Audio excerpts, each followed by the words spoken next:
Donc bonjour à tous, et puis merci d'être là. La première conférence qu'on va avoir ce matin, on a la chance d'avoir quelqu'un de chez WSO2 qui est là pour nous parler service mesh, domain driven design, cell base architecture.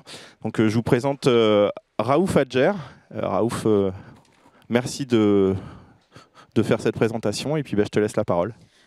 Merci à vous pour l'introduction. Donc, bonjour tout le monde. Moi, je suis Raouf Adjer, donc Solution Architect chez WSO2. J'ai une petite expérience dans le domaine de l'open source depuis 7-8 ans maintenant. J'ai travaillé pour d'autres éditeurs tels que Red Hat, Cloudera, etc. Donc aujourd'hui, je suis chez WSO2 et j'ai choisi un sujet qui est assez intéressant. Donc du coup, c'est tout ce qui est la stack middleware et comment donc, du coup, on fait de l'intégration, donc middleware sur les infrastructures cloud native en utilisant donc, les niveaux services et les dépendances qui existent aujourd'hui. Alors, on commence donc avec un concept donc de modularité. Donc la modularité en architecture et design applicatif, c'est un concept fondamental, donc qui est assez important et qui permet donc du coup de rendre les applicatifs facilement manageables et maintenables dans la durée. Donc du coup, la modularité qui veut dire que une application métier, par exemple, on va la fractionner en plusieurs modules et chaque module va s'occuper donc du coup d'une fonctionnalité précise. Ce qui nous emmène donc du coup au domain driven design. Donc du coup le domain driven design, pardon, c'est une méthodologie qui est utilisée donc en matière de software développement qui existe depuis plusieurs dizaines d'années. Et donc cette méthodologie là donc permet de avoir une approche structurée et une méthodologie de travail pour les architectures applicatives. Donc ce qu'on va faire, c'est que dans une organisation, on a des logiques métiers. Ces logiques-là doivent s'appuyer sur des services et des infrastructures numériques. Donc à ce moment-là, ce qu'on va faire, c'est on va créer des domaines par logique et ces domaines-là vont être fonctionner d'une façon indépendante, mais ils seront totalement interconnectés, bien évidemment.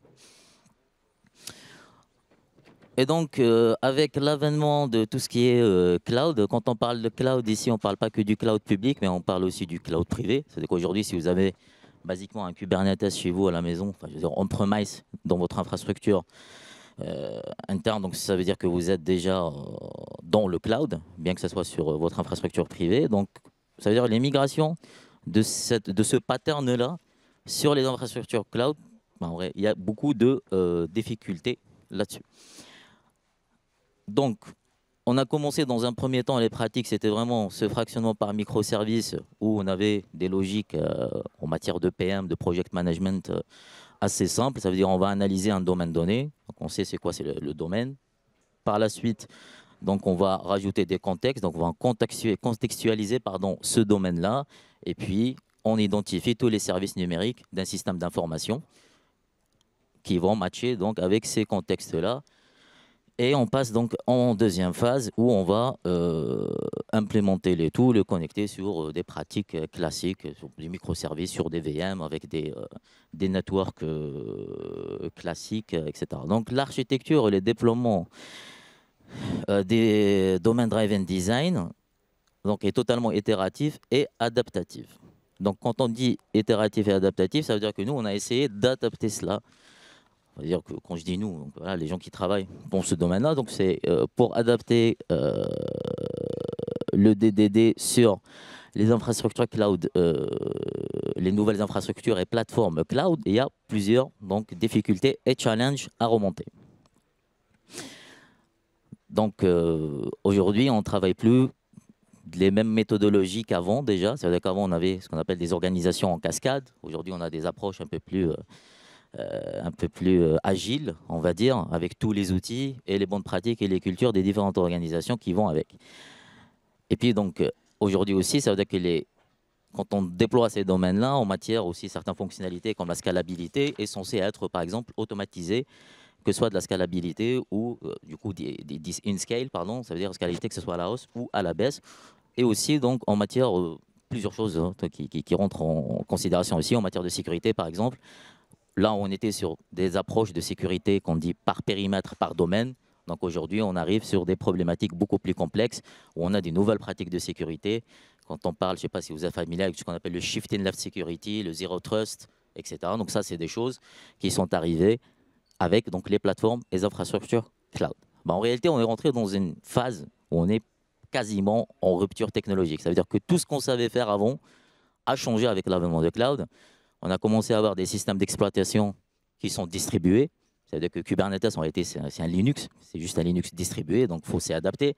On ne package plus nos applicatifs, que ce soit pour les domaines ou autres, de la même manière. C'est qu'aujourd'hui, on va utiliser plus des images de conteneurs, par exemple, Docker, puis si c'est orchestré par Kubernetes, ça veut dire que vous allez devoir les repackager dans un Helm ou un opérateur, etc. Donc, il y a plusieurs pratiques au niveau du développement applicatif en lui-même. Quand je dis de développement applicatif, c'est que même les applications, aujourd'hui, une application cloud native, c'est une application qui ne répond plus aux mêmes exigences qu'avant. C'est-à-dire que si vous dites que vous avez une application cloud native, pour bénéficier des avantages qu'on ne va pas citer, ce n'est pas le sujet d'aujourd'hui, vous devez respecter à peu près ce qu'on appelle les 12 factors. Du coup, 12 factors, c'est un peu le guide pour avoir une application cloud native. Pareil pour la sécurité, pareil pour le network. Donc on passe en mode SDN que du NFV ou du network solide, etc. En matière de stockage aussi, donc on a du stockage defined network, on va passer sur du stockage objet, par exemple, bien que ça existe depuis longtemps, mais ça s'est vraiment démocratisé, où on fait des appels de stockage via des API maintenant, et non plus du bloc ou du fichier, etc., etc. Donc ça fait beaucoup de changements, et il faut s'adapter avec cela. Et quand on dit changement, adaptabilité en système d'information, on parle d'intégration généralement, d'où le sujet d'aujourd'hui. Alors, ce concept-là de CBA, le Cell-Based Architecture, il a commencé à exister avant même donc, du coup, la démocratisation de l'utilisation des infrastructures et plateformes cloud native. Ça a été créé donc, avec l'ex-founder et l'actuel CTO de WSO2, donc entreprise de l'open source pour laquelle je travaille aujourd'hui. Et ce framework-là, il est open source, donc vous pouvez aller sur ce lien de GitHub que je pourrais partager par la suite. Et vous pouvez aussi, donc du coup, si ça vous intéresse, d'aller voir plus en détail de quoi il s'agit. Vous pouvez aussi y contribuer si vous le souhaitez. C'est le but de notre présence aujourd'hui dans une démarche totalement open source. Donc cette approche de cell-based, pourquoi cell-based? Donc ça, c'est à peu près quelques références sur le projet communautaire. Pourquoi cell-based? C'est un peu par biomimétisme, on va dire. C'est qu'on va reproduire ce que la nature sait faire du mieux. Donc, on va se baser sur les systèmes cellulaires en biologie, etc. Et donc, on va imaginer donc, des domaines et des sous-domaines. Donc, du coup, network, data et applicatif, etc. En essayant voilà, de mimiquer un peu le fonctionnement des cellules. Alors, donc ici, vous allez avoir une architecture de base. On va faire des itérations par la suite. Ça, c'est l'architecture de base. Si vous êtes habitué un peu avec les microservices, généralement, on va représenter un microservice avec un hexagone. Donc là, c'est un octogone parce que ce n'est pas un microservice, c'est une cellule, donc une cellule, voilà, en français. Donc là, on a un exemple où on a une cellule primaire. Donc du coup, cette cellule primaire va avoir X nombre de sous-cellules qui sont des applicatifs, des services, etc. Et cette dernière, bien évidemment, elle est indépendante. Pourquoi on a besoin de ça? C'est comme le concept de microservice, bien évidemment. Ça veut dire qu'elle va, en matière de résilience, en matière de scalabilité, en matière d'optimisation et de performance, c'est beaucoup mieux. Hein. Donc, du coup, avoir des services qui fonctionnent d'une façon totalement autonome mais interconnecté. Et c'est là où, donc, du coup, le but de la session aujourd'hui, c'est voir comment on va interconnecter tout ce beau monde pour que ça fonctionne en production. Donc ici, on a les cellules. Donc vous avez les trafics nord, sud, est, ouest. Donc en gros, est, ouest, c'est un peu les API internes, donc les flux internes hein, de deux applicatifs qui sont dans un même network ou un network trusté au sein de votre infrastructure. Et puis donc du coup, on a tout ce qui est nord. Donc le nord, c'est un peu les ingresses peut-être. Hein, ça veut dire que les points d'entrée et aussi de sortie parfois. Donc on peut faire du egress pour donc donner accès à vos services à des utilisateurs externes. Et puis on a tout ce qui est le southbound, et à ce moment-là, on va parler donc, je ne sais pas si vous êtes dans une banque par exemple, vous connaissez ce qu'on appelle l'open banking par exemple, ce genre de choses. Donc ça, c'est le southbound, c'est la manière avec laquelle on va pouvoir consommer des API tierces au niveau de notre service, tout en respectant les réglementations, etc., etc. Alors, donc voilà, c'est à peu près un résumé. On va passer aux choses sérieuses, montrer des choses un peu plus technologiques. Ça, c'est vraiment la partie théorique. J'avais prévu la moitié du temps pour ça. Je pense que je suis bon. Donc, Cloud Native Middleware, donc c'est à peu près l'idée. Donc, on va bien évidemment essayer de s'adapter et bénéficier de la scalabilité, de la résilience et tout ce que offre le cloud. Ils sont partis du postulat quand ils ont créé ce type d'architecture. C'est pour deux choses qui sont assez importantes. C'est la première, c'est que quand on a les architectes, c'est comme dans la vraie vie, comme les architectes bâtiments, c'est que les architectes applicatifs, quand ils imaginent pardon, leur architecture, après cette architecture, elle n'est plus la même une fois en production, parce que lors du déploiement, l'architecture, elle va changer. C'est les opérationnels qui vont décider en réalité de l'architecture applicative par la suite. Donc ça, c'est un premier problème. Et le deuxième aussi, c'est que la plupart des frameworks applicatifs évolutifs, en réalité, ils sont un peu dépendants à des technologies précises où il y a du vendor lock-in, ce n'est pas open source, c'est dépendant à telle ou telle technologie. Donc avec cette solution-là de CBA, ce framework d'architecture, on présente un framework qui permet donc, de garder, c'est-à-dire que le développeur, quand il va penser, designer son applicatif, on lui donne le moyen d'avoir les ressources nécessaires pour qu'il puisse le déployer et respecter cette architecture-là lors d'exploitation en production. Ça, c'est le premier point. Et le deuxième aussi, c'est que c'est un framework qui ne dépend d'aucune technologie. Ça veut dire qu'il n'y a pas de dépendance à un protocole, à une technologie propriétaire ou autre. C'est des standards de l'industrie. Et c'est ce que je vais vous présenter ici. Alors, donc ici, on a un exemple de deux domaines avec des services. Un premier domaine avec deux sous-domaines applicatifs, services, etc. Et un deuxième avec trois. Et puis, donc, je souhaite le déployer. Donc, on parle de cloud natif ici. Donc, j'ai toutes ces problématiques-là qu'on avait vues. Donc, c'est la partie gauche. Donc, je souhaite interconnecter, donc, du coup, certains services qui ne se trouvent pas dans le même domaine, déjà des sous-services, des subdomaines qui ne se trouvent pas dans le même domaine. Je souhaite les interconnecter et aussi ouvrir certains flux pour du egress et aussi pour du southbound, pour des third-party APIs, etc., etc. Tout ça, bien évidemment, d'une façon sécurisée, résiliente et optimisée. Donc, moi, je vais vous présenter une stack technologique que peut-être que vous connaissez la plupart d'entre ces solutions-là. Donc, la plus importante, Kubernetes, bien évidemment. Voilà, projet de la CNCF, open source, standard de l'industrie en matière de cloud, qui va vous permettre donc de déployer des applications, avoir la notion du service, qui permet en fait d'avoir cette scalabilité automatique, la notion des namespaces, qui n'est pas vraiment de la multi-tenancy, mais qui permet d'ailleurs, donc du coup un namespace peut être, donc du coup un tenant, c'est-à-dire on peut le définir autant qu'un domaine ou un sous-domaine, ça dépend de l'architecture globale. Le HPA pour la scalabilité, le Horizontal Pod Autoscaler, les config maps, les secrets, etc. Voilà, Key Vault ou utiliser un outil tiers si vous avez un HashiCorp Key Vault, cela va fonctionner. Donc ça, c'est vraiment la plateforme de référence. Et au-dessus de cette plateforme, vous pouvez utiliser des outils. Donc on va parler de GitHub, où ce sera peut-être le source du code, mais aussi ça peut être GitHub Action pour tout ce qui est CI/CD. Arbor, c'est la registry. Donc la registry des images et les artefacts, donc du coup des conteneurs ou alors des Helm charts. Argo CD, je ne sais pas si vous êtes familier avec tout ce qui est GitOps. Donc on va utiliser du Argo CD pour de l'automatisation des provisioning et le versionning des infrastructures. Docker, les build packs, c'est un peu plus tricky. Hein, donc c'est un outil qui permet de faire des compilations automatisées. Ça veut dire qu'on arrive avec un source code, on push, on a des compilateurs déjà existants et ça nous fait directement une image qui va s'instancier automatiquement et donc vous avez un service qui est là. Donc ça veut dire que le développeur il va être totalement indépendant, donc il vient juste avec son dépôt Git, son code il est là-dedans, donc il le push, ça compile automatiquement. Donc ça s'appelle les build packs. Si vous êtes chez Red Hat OpenShift, eux ils ont ce qu'on appelle du S2I. Donc c'est voilà, source to image, c'est à peu près une solution correspondante. On a aussi du Trivy, donc ça c'est pour la sécurité, le scan des images, etc. Et le Helm pour le packaging. Alors, on rentre dans les choses un peu plus sérieuses. Donc une fois qu'on va déployer nos applicatifs, notre domaine, avec l'architecture qu'on souhaitait, ça veut dire qu'on va imaginer cette architecture dans un Helm qui lui va gérer des déploiements en Kubernetes, etc. Donc à ce moment-là, donc je vais avoir utilisé, bon, voilà, tant qu'à faire de choisir une technologie de gateway, bah, j'ai choisi la technologie de WSO2, mon employeur, qui est en open source, que vous pouvez utiliser totalement gratuitement. Donc du coup, une WSO2, ça c'est une gateway Envoy. Donc je ne sais pas si vous connaissez le projet Envoy, mais Envoy c'est à peu près le standard aussi sur Kubernetes. Hein. Envoy Proxy en matière de gestion du network. Nous on a des gateways qui s'appellent APK, donc c'est des gateways Envoy, donc qu'on peut utiliser ici pour les trafics. Par exemple, je ne sais pas, si vous avez un catalogue d'API, vous les exposez, etc. Et vous utilisez les gateways et les fonctionnalités d'un API manager pour gérer tout ce qui est autorisation, les accès, un serveur JWT token qui est inclus, l'authentification aussi, vous pouvez faire du SSO, vous pouvez gérer du multifactor authentification, ce genre de choses. Donc, du coup, avec WSO2, entre autres. Donc ça, c'est vraiment la première phase. Et puis, on va passer à des choses un peu plus balèzes, on va dire. Donc, du coup, là, en matière de sécurité, hein, donc là, on va passer à ce qu'on appelle du Zero Trust Security.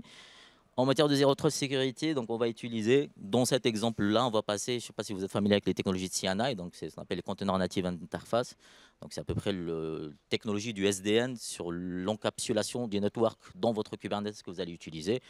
Les concurrents, c'est ce qui est Calico, Flannel, ce genre de choses. Donc ici, c'est Cilium pour une raison assez particulière. Projet open source qui se base sur l'IBPF. Qui connaît IBPF ici? Super.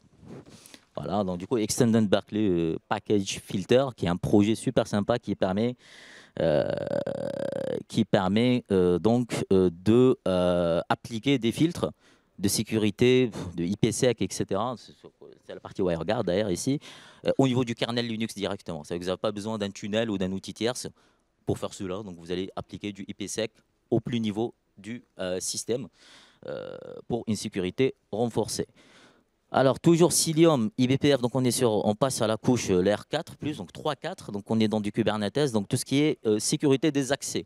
Ça veut dire qu'on va avoir des utilisateurs, ils ont des identités, ils vont avoir aussi du airbag, cet airbag sur des tenons qui sont des namespaces.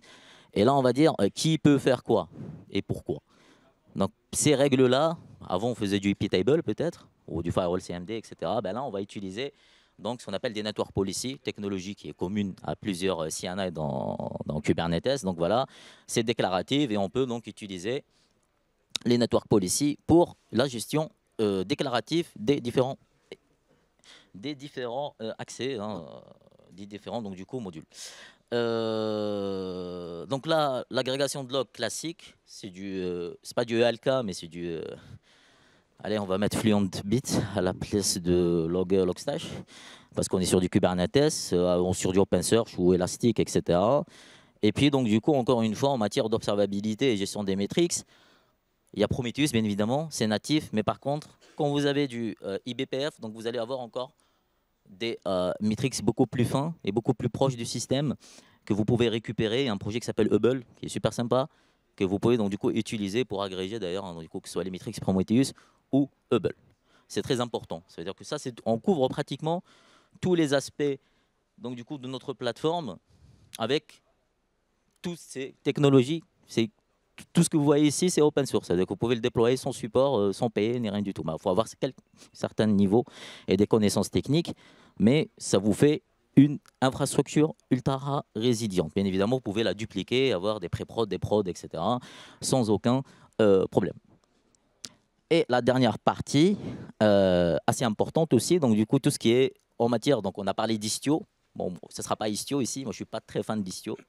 J'en ai travaillé un peu quand j'étais chez Red Hat avec la distribution Maestra de Istio, qui est abondante d'ailleurs, je pense. Mais en matière de service mesh, on peut rajouter du service mesh en plus du Envoy avec les API managers, etc. Mais là, ça sera plus une approche APM, Application Performance Monitoring par exemple. Vous allez avoir de la visualisation au niveau des applicatifs et faire du APM. Donc vous pouvez utiliser donc Envoy, un certain module du proxy de Envoy avec Cilium encore une fois, vu que c'est le CNI qu'on a choisi ici, pour avoir cet aspect-là. Donc, plateforme automatisée, ultra résiliente, highly available, et aussi elle peut être déployée en mode hybride, private cloud, multi-cloud, etc. Bon, scale to zero, c'est un peu un truc pour faire du serverless. C'est un peu l'équivalent de... C'est pas vraiment du serverless. Si vous voulez faire du serverless, ce sera le projet Knative, mais ça nécessite du développement, c'est assez avancé. Mais là, vous pouvez utiliser Keda. Donc du coup, c'est un projet qui permet aussi, sur votre déploiement, vous pouvez passer à réplica 0 et en fonction des événements, s'il y a un appel. Donc du coup, là, vous allez faire de l'optimisation des ressources. Alors, donc du coup, les applicatifs, vu qu'on est orienté intégration ici, nous, ce qu'on propose aussi, qu'on a un langage de programmation de WSO2 qui est offert à la communauté, donc open source aussi, qui s'appelle Ballerina Lang, orienté intégration.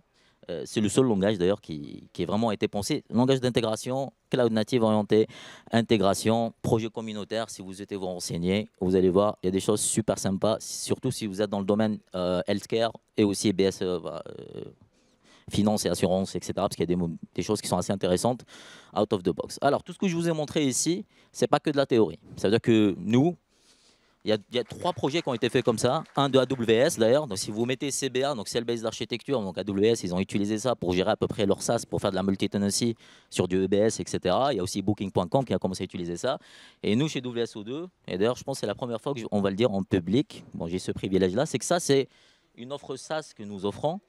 Et tout ce que je vous ai montré, c'est ce qu'on utilise. Ça, c'est ce qu'on appelle une plateforme de développement interne. C'est un peu l'équivalent d'un backstage, si vous êtes familier avec ça, mais en mode pass, que vous pouvez déployer aussi en mode hybride, etc. Donc du coup, ça veut dire que là, vous êtes ici, vous avez une usine logicielle automatisé. On appelle ça, nous, du platformless, ça veut dire c'est du plug and play. Tout ce que je vous ai montré avant, c'est les technologies que nous avons utilisées pour que demain, un développeur il arrive avec juste un Git, une URL de son dépôt Git, son code qui est dedans, il fait du déclaratif, il dit je veux que mon application ait cette architecture-là, il veut qu'elle soit résiliente, etc. On la déploie et ça fonctionne, elle est scalable automatiquement, on a tout ce qui est observabilité, zéro trust sécurité, etc., sans aucun problème. Comme vous voyez aussi, c'est un déploiement hybride, ça veut dire on a des control planes. Après, on a des data planes qui peuvent être sur du cloud public, donc Azure, VS, etc., sur votre compte cloud public, mais aussi on peut les déployer sur du private cloud. C'est du Kubernetes, encore une fois, du OpenShift, du Tanzu, du Rancher, etc., etc. Et ça, c'est quelque chose qu'on a, ça s'appelle le projet Secoreo. Et je vous ai montré à peu près la stack technologique, mais bon, bien évidemment, c'est des choses qui ont beaucoup plus avancé. Normalement, on va ouvrir le code, ça veut dire qu'on va le fournir aussi, donc vous pouvez déployer vos propres plateformes de développement interne automatisées à la Backstage. Et c'était tout pour moi. Merci beaucoup, Raouf. On a eu une petite minute pour les questions et puis, en tout cas, on remercie beaucoup pour cet aperçu global de la solution. Avez-vous des questions? C'est le matin encore, vous êtes timide, donc ça va peut-être monter en puissance après. N'hésitez pas de toute façon, si tu veux dire où tu te trouves pour qu'ils puissent venir te solliciter. Vous n'êtes pas présent. Merci beaucoup.